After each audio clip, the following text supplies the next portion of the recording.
you'd like to improve your composition, you can try these exercises in this book called Watercolour Bold and Free by Lawrence Goldsmith. I've just done a video on this one called Compose from the Top, and I'm going to repeat this exercise with Let the Base Dominate. So here you've got an example that the author gives you where the base of the painting is heavy and really dominating. So I'm going to do the same thing. I'm going to do 2 exercises in composition with letting the base dominate. My watercolour sketchbook, and this is just a cheap sketchbook. So I'm using markers on this one. So I've got 2 beautiful pages all ready for me to go. I'm going to do the watercolour exercise first. It's the same image that I used in the first exercise, and it's just got some beautiful rocks and some water, and then there's some lovely greenery down the bottom and some kind of ferns sticking up the top. And here, this is Cascade Green. This is Cobalt Turquoise Light, incredibly beautifully transparent. And then I'm going to include some lovely warm colours as well. I'm going to leave that brush there because that's beautifully loaded. Get another brush and prepare a warm colour. Over here I've got alizarin.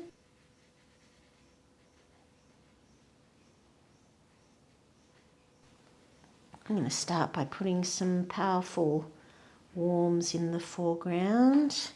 It's Canson, this watercolour paper, so it's quite nice. It's in a sketchbook form, which is wonderful. You can take it absolutely anywhere. This is alizarin crimson. And let's put in some of that soft blue and little bits up here. Just some strokes to indicate they go up there. And that might be all I put up there. What I'm going to do is be putting in really beautiful deep colour on the base, because the exercise is called Let the Base Dominate. So you want your composition to be heavy at the base. And that's all you've got to do is put in. So I'm choosing to do it with colour and intensity. So I'm choosing colours that are wonderfully deep. I need another brush so I don't have to wash my brush all the time. This is Cobalt Turquoise Light. No, it's not. This is turquoise. Ooh, it's turquoise.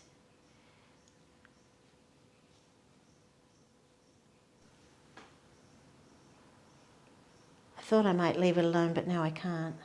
I think it does need to have some connection to the base here. Try and be limited in what I do there. Okay, into this, I've got this beautiful Daniel Smith one that I've been playing with, so it's been really enjoyable to be playing with it. Okay, I want to now look at exactly what's going on here. There's this rock sticking up, so I'm going to put the rock in. I've really enjoyed putting down some of that lovely colour, and I'm just going to draw back into it. There's these beautiful green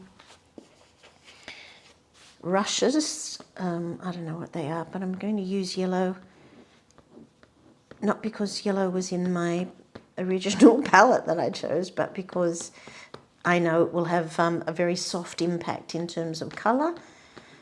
And if I press hard enough, I'll get some lovely marks. And it's really easy to cover yellow if you don't like it, because it's the lightest of all the colours. And so it's really easy to dominate by using other colours. Okay, that's better in there. I think I'll go back to this beautiful one and put in a little more detail on this. It's really beautiful when you stick one of these crayon type things into the wet. That's where such joy putting it in. I'm purely putting it in the wet bits, not for a compositional reason, but because I like it. And since this is just an exercise, it really doesn't matter. Just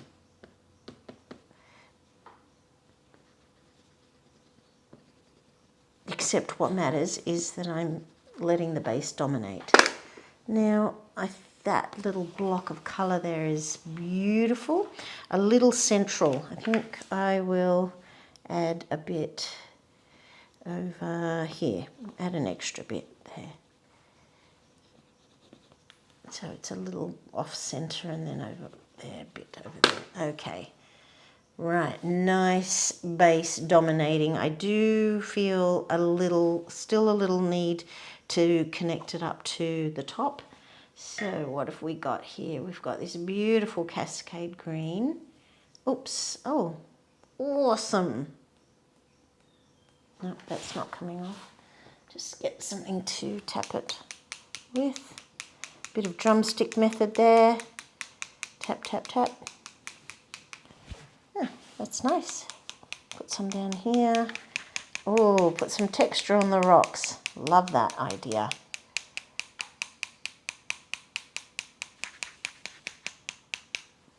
Great. A little bit of line work into the bottom here. It just needs a little something. And I think possibly a little bit of water. I think possibly these... I was going to call them bulrushes. They're not bulrushes, are they? These, I don't know, grasses. They're just grasses. I feel like I need to bring it up. I feel like the bottom isn't connected to the top, so I'm going to repeat a motif. So one of the motifs I've got going here, it is grass. So I'll put a little more grass in.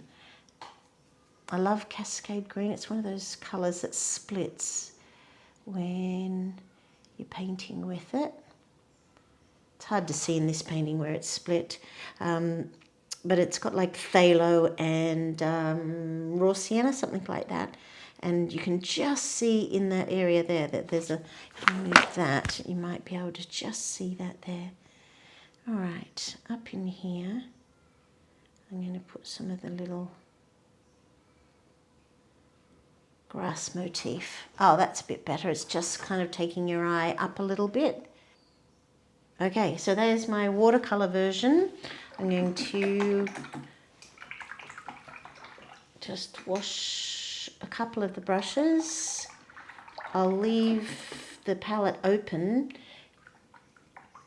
because I might want to add a little touch to the other one. Okay, just put this one aside. I'm going to keep this as my stimulus and put that over there. And this is just a cheap sketchbook. And I'm tempted to use these, but I'd like a different experience for my fingers and my brain. So I'm going to go to, here are my beautiful pencils. I'm going to use green. I've got green grasses, so two greens, a dark green and a light green. Got this beautiful brown down there, but I don't like brown. So what I love is pink, and I think a blue goes with everything. And then I've got 4 colours, and maybe I've chosen a limited palette. I do that on purpose. It will make it a more enjoyable exercise for me by not spending time choosing. So the idea is to let the base dominate, and I want to do this with a bit of doodling. My version of doodling is to do continuous line drawings. I just find continuous line drawings the most freeing thing to do, and they often turn out looking a lot like doodles, and it's not the sort of doodle that you could read much into though, because I'm following along from a picture. So I don't think that's really about doodling at all, because doodles tend to be something that just comes out of your brain when you are not thinking. So quite different to drawing. I'm just enjoying that process there. I'm going to be putting some light green on top, but first I'm going to give it a little more dark.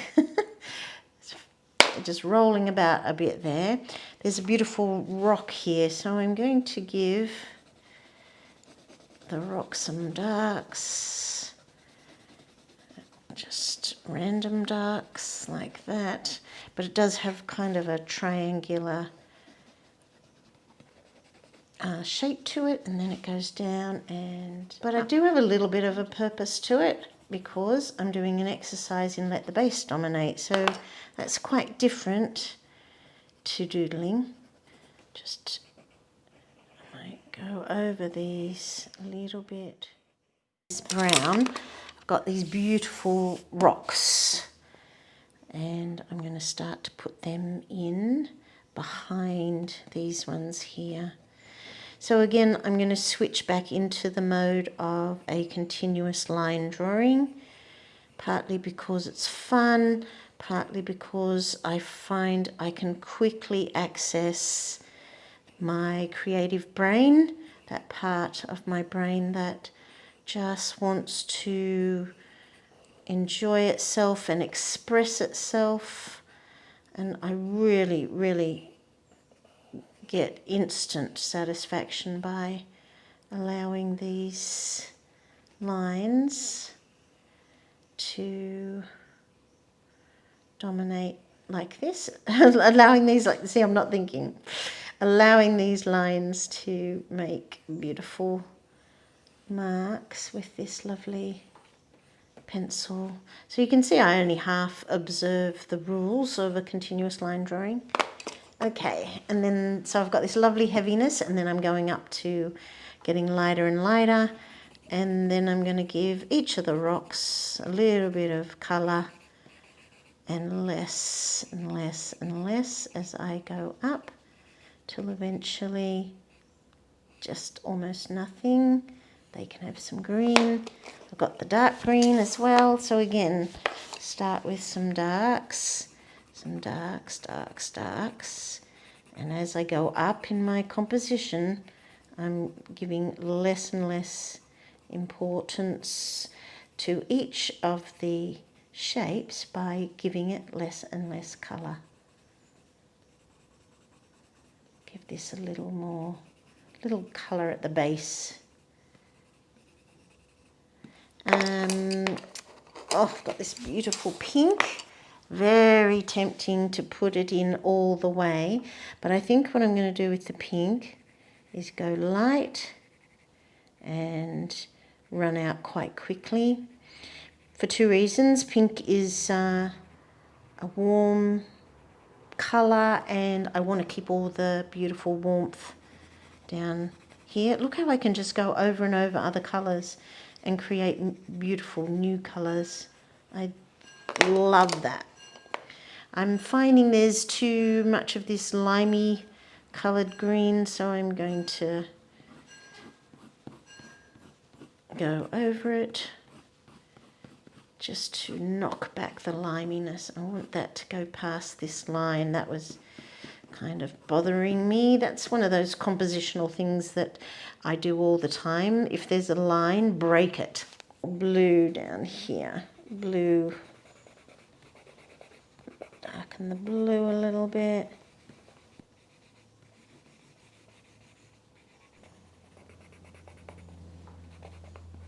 And again, same with the blue, but let it nearly done. I've got 1, 2, 3, 4 compositionally very bad. I need to combine these. This is this browny, blacky colour.